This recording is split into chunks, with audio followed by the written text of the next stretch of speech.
عزیز طلباء السلام علیکم ورحمۃ اللہ وبرکاتہ۔ میرا نام محمد طارق ہے، میں آپ کے اسلامیات کا استاد ہوں۔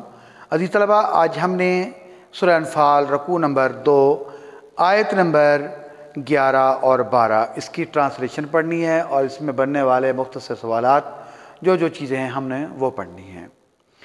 اذ یغشیکم النعاس امنۃ منہ وینزل علیکم من السماء ماء لیطہرکم بہ وَيُذْهِبَ عَنْكُمْ رِجْزَ الشَّيْطَانِ وَلِيَرْبِطَ عَلَىٰ قُلُوبِكُمْ وَيُثَبِّتَ بِهِ الْأَقْدَامَ إِذْ يُوحِي رَبُّكَ إِلَى الْمَلَائِكَةِ أَنِّي مَعَكُمْ فَثَبِّتُوا الَّذِينَ آمَنُوا سَأُلْقِي فِي قُلُوبِ الَّذِينَ كَفَرُوا الرُّعْبَ فَاضْرِبُوا فَوْقَ الْأَعْنَاقِ وَاضْرِبُوا مِنْهُمْ كُلَّ بَنَانٍ۔ یہاں تک بیٹا آج ہم نے پڑھنا ہے۔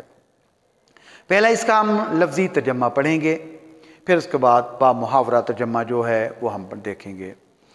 از جب، یغشیکم تمہیں پہنا دی، تمہیں اڑھا دی، تم پر ڈال دی، النعاس اونگھ، نیند، غنودگی۔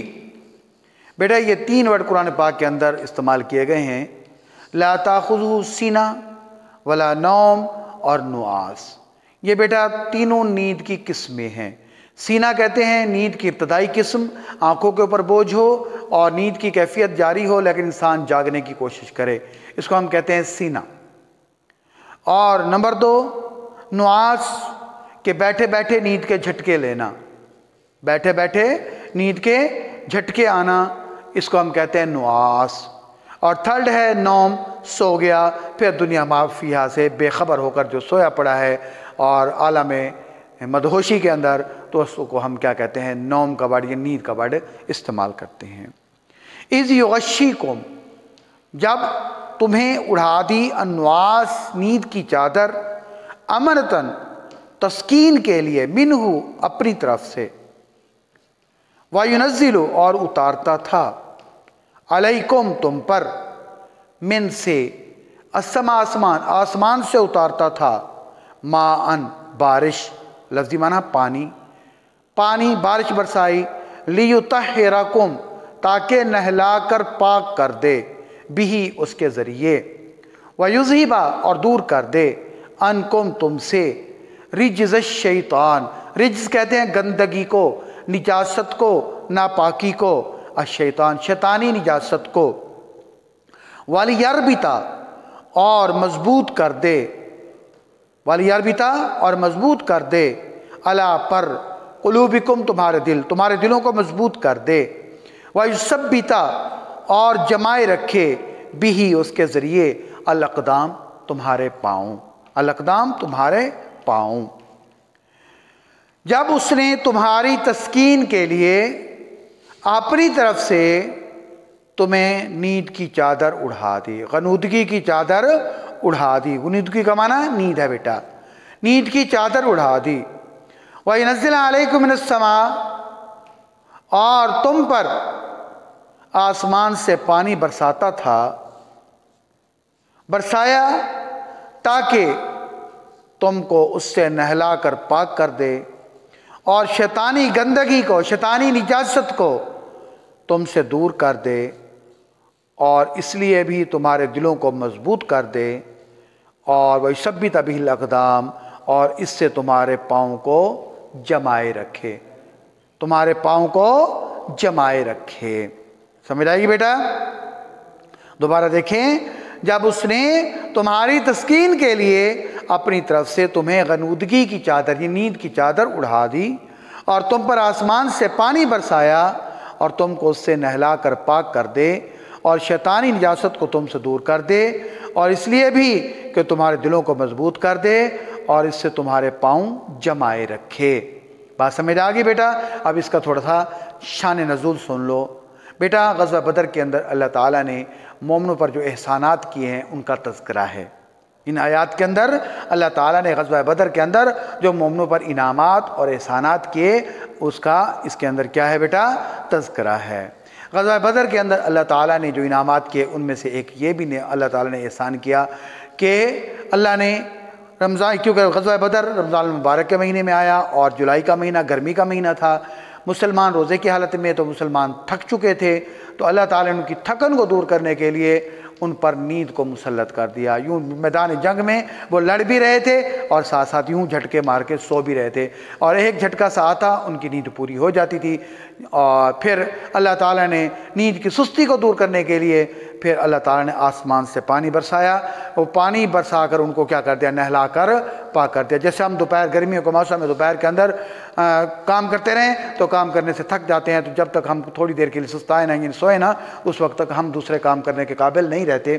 تو مسلمانوں کو بھی اللہ تعالیٰ نے ان پر نیند مسلط کری تاکہ وہ سو لیں، ان کو آرام آ جائے۔ پھر جب نیند سے ہم بیدار ہوتے ہیں تو ہمارے جسم کے اندر سستی ہوتی ہے، ہم ایکٹیو ہونے کے لیے کیا کرتے ہیں، غسل کرتے ہیں۔ تو اللہ تعالیٰ نے مسلمانوں کو غسل کرنے کے لیے، ان کو ایکٹیو کرنے کے لیے، ان کے اندر دوبارہ انرجی کو بحال کرنے کے لیے اللہ تعالیٰ نے آسمان سے پانی کو برسایا تاکہ وہ دوبارہ نہلا کر کیا ہو جائیں، ایکٹیو ہو جائیں، نہا کر ایکٹیو ہو جائیں، تیار ہو جائیں، ان کے اندر قوت اور طاقت دوبارہ ان کی تھکن اتر جائے۔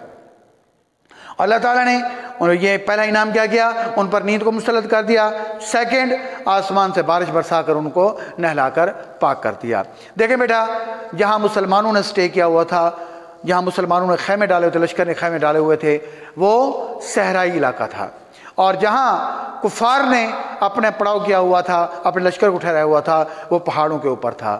تو بارش جب برسی، مسلمانوں کے لیے بارش نعمت کا رحمت بن گئی اور کافروں کے لیے زحمت بن گئی۔ وہ کیسے کہ جہاں مسلمان رہ رہے تھے، پڑاؤ ڈالا ہوا تھا، وہ ریت تھا، ریت کے اوپر چلنا مشکل ہوتا ہے۔ جب اللہ تعالیٰ نے بارش برسائی اور تو بارش اتنی برسی کہ اس کی وجہ سے کیا ہو گیا کہ پانی زمین کا، ریت کے اوپر پانی پڑا اور وہ جم گئی، مسلمانوں کا چلنا آسان ہو گیا، جو دشواری تھی وہ ختم ہو گئی۔ پھر دوسری بات، جو پہاڑی علاقہ تھا جہاں پر کفار نے سٹے کیا ہوا تھا، پڑاؤ ڈالا تھا، تو وہاں پکی زمین تھی، جب وہاں بارش برسی تو وہاں کیچڑ مچ گیا۔ کیچڑ کی وجہ سے کفار تنگ تھے اور ان کا چلنا پھرنا بیٹھنا پھیرنا یعنی سارا کچھ کیا ہو گیا، دشوار ہو گیا۔ تو یوں بارش مومنوں کے لیے رحمت اور کافروں کے لیے زحمت بن گئی۔ تو اس کے اندر تذکرہ کیا۔ پھر اللہ تعالیٰ نے یہ دو انعام کر کے، اس کا مقصد کیا تھا، اللہ تعالیٰ نے فرمایا وَيُذْهِبْ عَنْكُمْ رِجْسَ الشَّيْطَانِ، جو شیطان نے مسلمانوں کے دلوں کے اندر یہ وہم ڈالے ہوئے تھے کہ تم مر جاؤ گے، تم قتل ہو جاؤ گے، تم نہیں زندہ بچ سکو گے، کفار کی تعداد زیادہ ہے، یہ چیز ہے وہ چیز ہے، تو اللہ تعالیٰ نے ان کے دلوں سے اس وہم کو کیا کر دیا، نکلوا دیا، اور اس کی جو شیطانی خیالات تھے وہ کیا ہو گئے، ختم ہو گئے۔ پھر اس کے ساتھ کیا ہو گیا، مسلمانوں کے دلوں کو اللہ تعالیٰ نے قوت بخشی، مضبوط ہو گئے اور ان کو وہ ثابت قدم ہو کر لڑے۔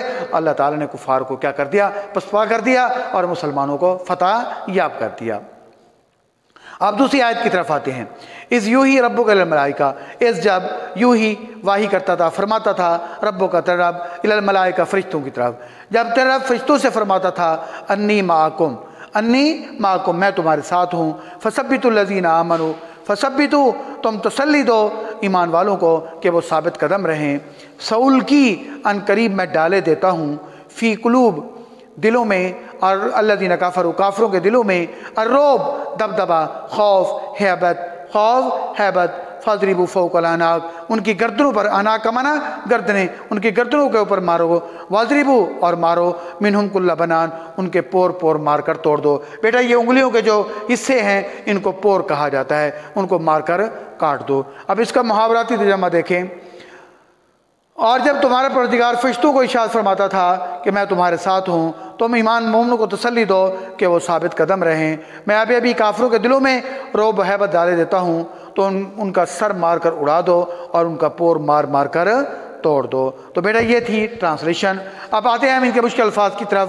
بیٹا یغشیکم، تمہیں وہ ڈھانپ دیتا ہے، النعاس، اونگ، غنودگی، نیند، رجز شیطان، شیطان کی نجاست، الاعناق، گردنیں، اور بنان، پور پور، جوڑ جوڑ۔ یہ الفاظ کی مینز آپ نے بیٹا بطور کاپی ورک کے لکھنے ہیں۔ اس کے ساتھ آپ لوگوں نے یہ شارٹ کوشچن ہے، یعنی پہلا جو شارٹ کوشچن اس سبق میں غزوہ بدر میں کے حوالے سے اللہ تعالیٰ نے کن انعامات کا ذکر کیا۔ پہلی آیت، نمبر 1، اللہ نے انہیں نیند کی چادر اڑا دی، نمبر 2، آسمان سے بارش برسا کر نہلا کر پاک کر دیا، اور نمبر 3، ان کے دلوں کو مضبوط کر دیا اور ان کے پاؤں کو جمائے رکھا۔ یہ آپ نے 4